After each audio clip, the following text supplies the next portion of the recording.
Welcome to Fett's Legacy, everyone. I am back today because we are going to be talking about the first episode of Kenobi.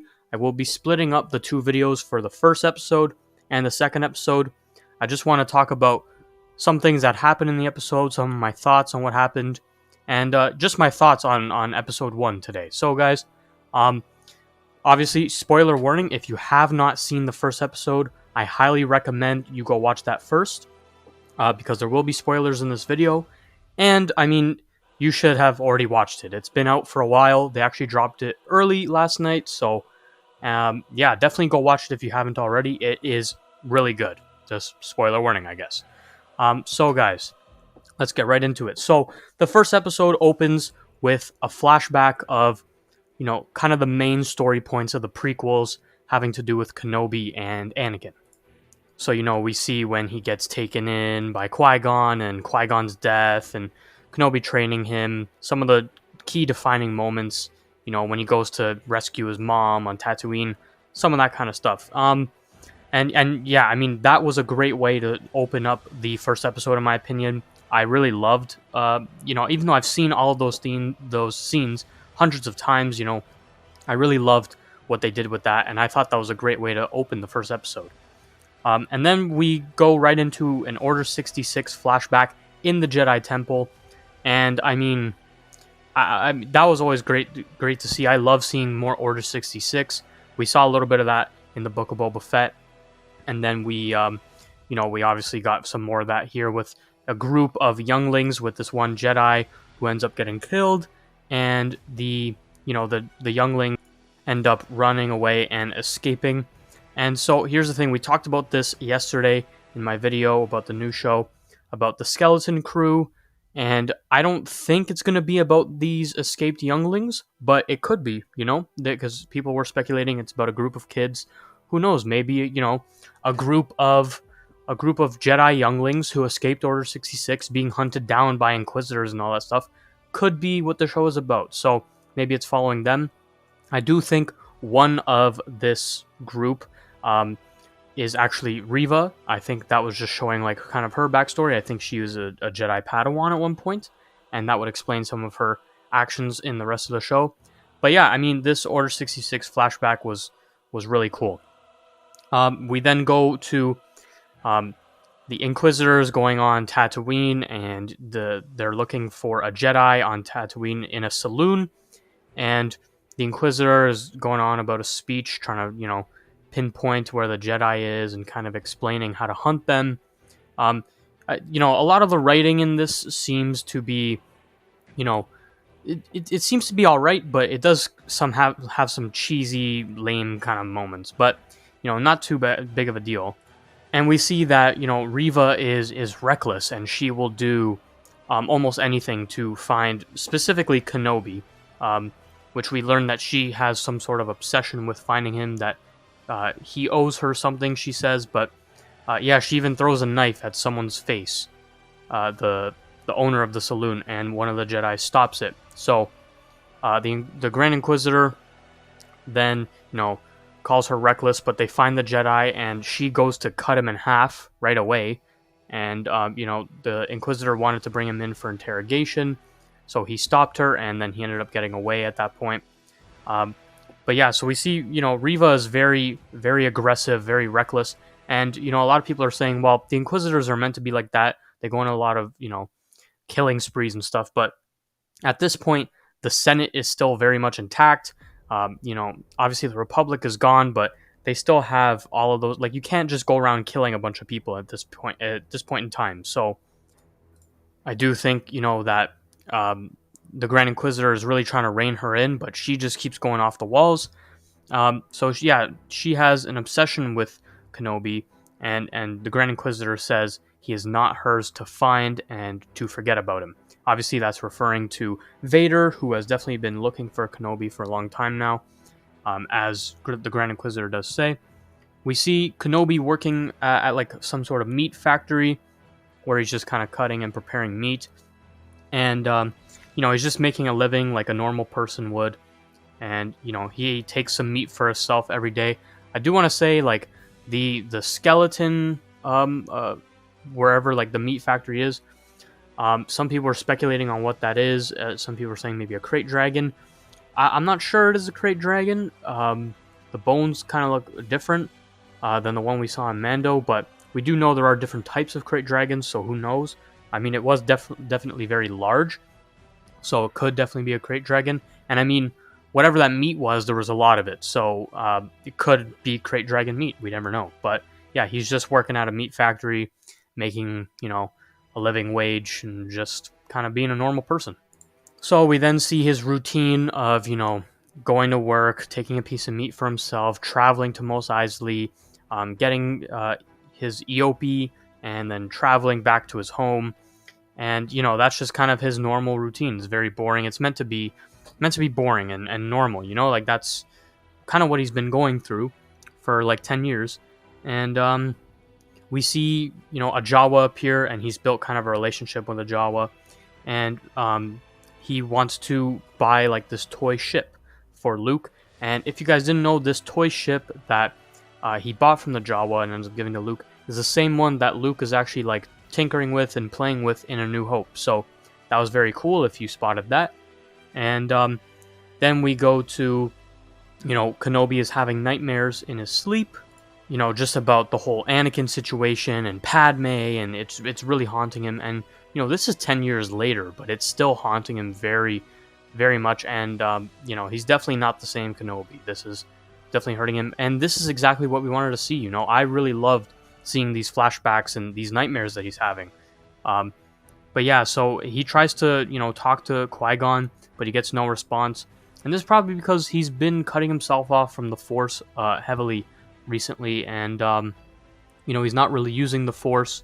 He's not really training. He's kind of just trying to be a normal person. So when you cut off from yourself from the Force, it's going to be hard to commune with a Force ghost, So yeah, he doesn't really get any response.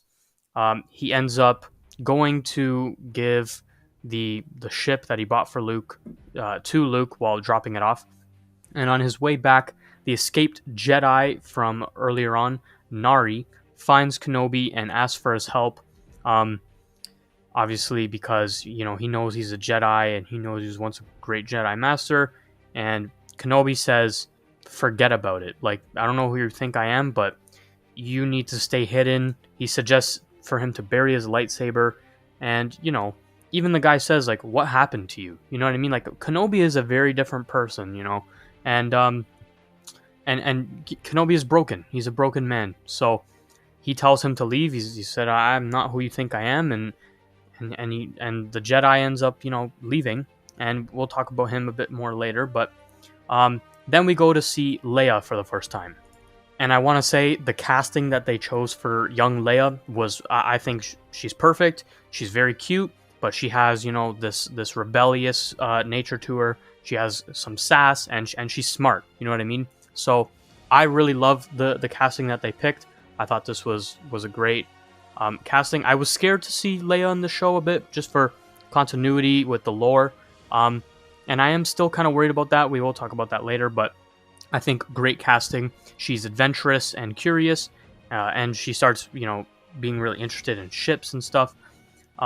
So yeah, we see a little bit glimpse of her.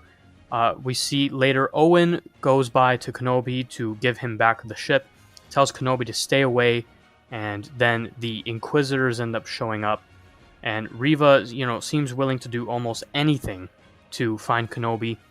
So she's kind of interrogating all the people, and she almost kills Owen. She has her blade right at Owen's neck. She ends up chopping off one of the citizens' hands for talking back and stuff, and the fifth brother calls her out, so it seems like he has a bit of authority over her. And later we hear that the Grand Inquisitor says, "You're the least of us." So she's probably one of the newest recruits. And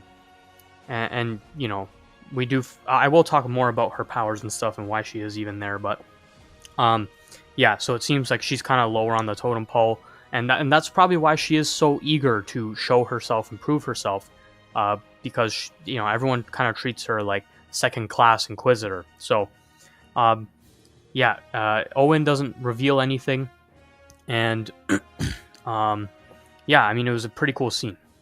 So then we go to Alderaan, and Alderaan really gives me prequel vibes, heavy, and I really liked the Alderaan scenes. It's a beautiful planet. You know, we never really got to see too much of it back in the movies, so I'm definitely happy to see Alderaan because obviously it is destroyed now after A New Hope. So this would be the only period we really get to see it, and it is absolutely beautiful. Like it's a great planet, and we see Leia, you know, kind of doing what she was doing before. She has like this rebellious streak in her. They meet some of the other Organas, and she meets her, well, doesn't meet her cousin, but she sees her cousin again, you know, after she tries to escape again because she really doesn't like all of this stuff. And, you know, she gets to talking with them, and I think she uses the Force when talking to her cousin to sense his fear. And, you know, she senses the fear from him, from his own father, and calls him out. And I really love this scene with young Leia. It really screams Leia to me, this rebellious and kind of I don't care attitude. You know, Leia has always been, you know, she's very pretty, and you know, they call her princess, and you know, she always wears nice clothing, but she's not a damsel in distress. You know what I mean? Like, she can take care of herself, and we will talk about that more in the second episode. But yeah, I really do like this Leia casting. Probably one of my favorite parts of the show. Not that there isn't also other great parts. The show has been very great in my opinion, but I thought the casting was great. And yeah, I do think she uses the Force there. And yeah, really, really kind of destroys him. Says, you know, he's afraid of his father, or just says whatever he says. But yeah, I mean, yeah, that was really good. She ends up running away after Bail Organa and her mom try and convince her to apologize. I do want to say Bail Organa is as great as he was back in the prequels. Great actor, great performance. I love Bail Organa, and she tries to run away, and you know, she ends up getting cornered by, it looks like, some bounty hunters, I guess, that were hired by Riva. And I mean, the chase scene, in my opinion, wasn't great. The first watch, I didn't really notice it as much, but the second time watching, I was like, you know, I don't really love this chase scene. So that wasn't my favorite, but I mean, overall, like, you know, it makes sense. You know, just a little kid, can't be like too fast or crazy, but yeah, the chase scene was kind of whack. Bail ends up contacting Kenobi for help, and Kenobi refuses. He says, "I'm not the man you once knew, and find someone else. I have to stay here. I can't do that. I can't do it. You'd be better off getting someone else." And we then see Kenobi go through his regular routine again, the boring same old routine, and he gets to the street, and we see the Jedi that came and asked him for help, Nari, hanging in the street. So yeah, I guess the Inquisitors ended up killing him, and they hung him out there, which was just, it was a pretty crazy scene, especially for Disney, but I thought it was good. I thought it fit the show really well, and I really liked the tone of the show. So then Kenobi ends up going back to his homestead, and, well, it's actually just a cave, and Bail is actually there on Tatooine to convince him to help him because, you know, she's important. Leia is just as important to Luke as Luke, and he asks Kenobi, please do this, she's my daughter. And at the end, you know, we see Obi-Wan go and retrieve his lightsaber. We do see Anakin's lightsaber as well. He retrieves his lightsaber and he leaves Tatooine. And so that is the end of the episode. I just want to give some of my thoughts quickly. Personally, guys, I loved this first episode. The length of the episode was really good. It could have been even longer, and I would have loved it. But I really like what they're doing with Kenobi. You know, he is supposed to be a broken man. I'm seeing people say, oh, you know, is he too broken? Or you know, there's always something for some people. I really like what they're doing. I think the nightmares, the flashbacks, this is really what Kenobi should be experiencing right now after that, you know, horrible thing that happened to him and Anakin, Padme, the Jedi Order, all of his friends. It would be haunting him because a lot of that is his fault. I mean, you know, I love Kenobi, but a lot of it is his fault. And, you know, that would definitely be haunting him. It would be haunting anyone. So I like how they're handling Kenobi. Again, like I said, Leia is a great casting. I love the, like, her sass and her rebellious nature. Bail Organa is really great. Yeah, I mean, the first episode was just, it was fantastic. I really couldn't have asked for more. I thought, you know, even like Riva in the first episode wasn't terrible. I do think she's written to be kind of annoying and you know, a little bit, you know, too. I don't really know what the exact word to describe her is, but I think they're forcing her a little bit much. But I mean, we still have the rest of the series to go. I don't want to judge her too much right now, but you know, she has some cool parts. I like her ruthlessness, and you know, when she just threw that knife at that guy's face, um, I mean, it was pretty crazy. So, yeah, I don't hate her. A lot of people are hating on her right now, on the character, obviously, and that's fine. You're allowed to dislike and critique any character you want. Just don't attack the actors. You know, it's not really their fault. A lot of it is just the writing and the plot, and they don't really have a control over that. So, don't hate on Moses Ingram. I'm pretty sure her name is, but yeah, I mean, the character is a little bit annoying, but it's all right. You know, we move. The Grand Inquisitor was all right. We don't see much of him. The Fifth Brothers is pretty good. I do really like Owen, the actor from. He was even in the prequels as well, but I like him. He's definitely a lot like A New Hope Owen, where he's very rugged and he's, you know, about his family and he doesn't want anyone interfering. So I love that. I love Alderaan. I didn't love the chase scene. But besides that, I do think this episode was really good. I don't have much to complain about, and I will be making another video soon about episode 2. So let me know what you guys thought about episode 1 down in the comment section below. I hope you guys enjoyed it. And yeah, I loved it. So guys, you know, Kenobi is here.